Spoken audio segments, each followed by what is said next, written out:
Gigi bwana alitamka neno ambalo sikuvumilia. Nilivumilia.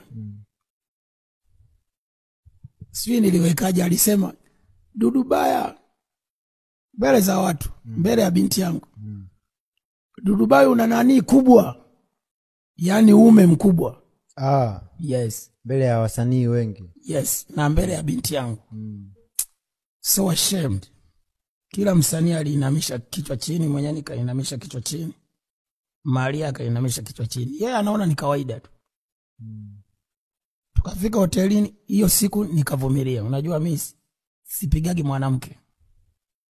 Sasa nilikuwa sielewi target yake ni nini. Kesho yake Jumamosi, siku ya show, tuko backstage. Harmonize yuko hapa, Hadija Kopa huyo hapa. Lazima tumheshimu Hadija Kopa kwa umri wake. Kakaa pale na mimi nimekaa, nimeshamaliza show. Nimekaa na binti yangu kama kawaida Maria. Hadija Kopa, Harmonize na wasanii wengine. Akatoka alikotoka, akiwa na watangazaji. Nikawa naona kwa mbali kama kuna kamera hivi. Maana alikuwa anatafuta nini? Kiki. Gigi ni kiki. Kweli akaja mpaka pale. Kufika mpaka pale, mwanangu, wasanii wote wako backstage wamejaa. Muulizeni hata Hadija Kopa, Harmonize. Akaanza kusema, nimeshapata taarifa. Huu sio binti yako, ni demu wako. Yaani Maria sasa. Mtoto wako kabisa. Yes.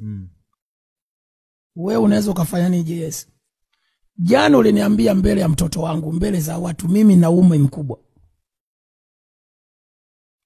Leo tena Jumamosi tuko kwenye show, unaniambia huyo sio binti yako, unatudanganya. Nimepata taarifa huyu ni mwanamke wako. Kwa pale pale nikachukua action ya kumwadhibu, sikumpiga, nikampiga bonge la banzi. Bonge la bumbaki. Huyo chini huko. Na waandishi walikuwa na